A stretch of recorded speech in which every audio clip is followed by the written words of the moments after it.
All right, well, that said, we want to get right into things, so I would like to introduce our keynote speaker. Joe Finder is the New York Times bestselling author of 15 suspense novels, including The Switch, which is a standalone thriller, and Guilty Minds, the third to feature private spy Nick Heller in his series.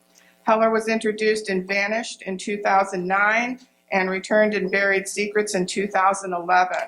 Joe's novels High Crimes and Paranoia have been adapted into major motion pictures, and Guilty Minds and Company Man won the Barry Award for Killer Instinct won the Killer Instinct won the International Thriller Writers Award for Best Novel, and Buried Secrets won the Strand Critics Award for Best Novel. He's a founding member of the International Thriller Writers. He is a member of the Council on Foreign Relations and the Association of Former Intelligence Officers.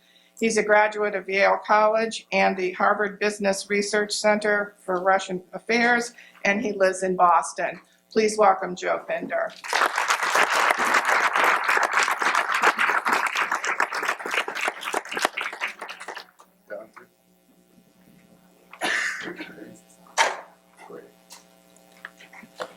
Good morning. Thriller killer, I like that. I love that. Anyway, it's great to be here in a room full of writers.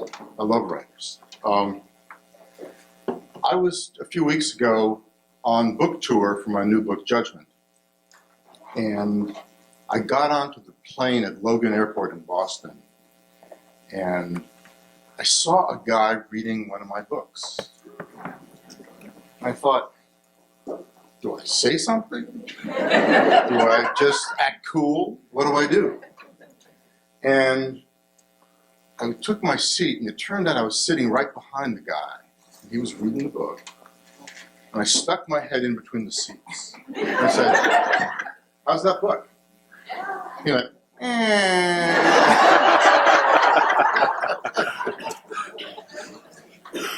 Learned my lesson there. I said, it gets better by the end of chapter 1, I swear. So, just to decide to become a writer is already a little outrageous. You expect to be paid to make up stories for people, to entertain them? Hell yeah, you do. Getting paid to make stuff up happens to be a really cool job. But I'm here to tell you a couple of things. The secret to making it in the fiction writing business is what I call realistic stubbornness. You have to be really stubborn. But you also have to keep an open mind and be willing to learn.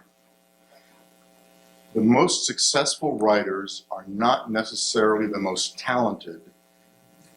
They're the most stubborn. They've got talent for sure, but talent's not enough. They all really persisted.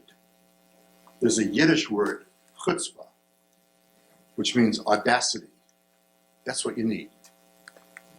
So let me tell you how I got into the business.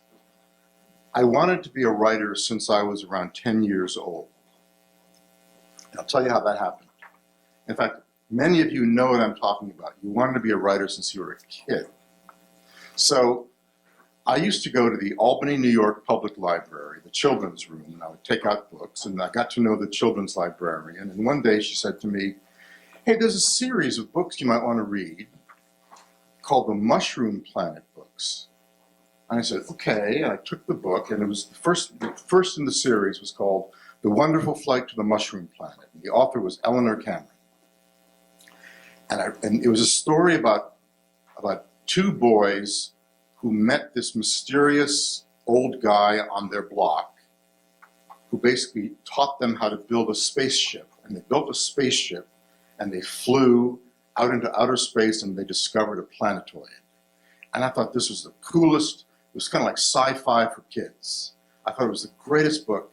And I read the next one, and the next one, and then I turned all my friends onto it, and we were all reading these books by Eleanor Cameron. And I decided I wanted to write a letter to Eleanor Cameron, a fan letter. Now, back in the day when I was writing this letter to the author, you wrote a letter care of the publisher. It's not like today when you could email someone on a website. You'd write a letter to the author, and the letter would go into some room at the publishers and sit there for a few months, and eventually they'd get around to forwarding it to the author, who would eventually get around to answering. It could take months. So I didn't hear anything for months. And finally one day I got back a letter from Eleanor Cameron, only it was a foreign letter. And I was really disappointed. But here's the thing, it had on the envelope her return address. So I said, okay. And I wrote right back to her. And I said, you haven't answered my questions. Is this character based on your own son? Can you really build a rocket ship if you're 10 years old? This kind of thing. And I asked all these questions that were important to me as a 10-year-old. And a few weeks later, I got an answer. I got a single-space typed letter, 2 pages long, answering all my questions. Wow. And I thought this was the coolest thing. I got this letter from Eleanor Cameron, and of course I wrote right back to her. More questions. This went on for several years. I was a pen pal of hers. And this was my realization that behind every novel is a person. I know that seems so incredibly obvious, but I didn't know at the age of 10 that this was something you could do for a living. You could actually make stuff up and get paid for it. I thought this was cool, and I want this job.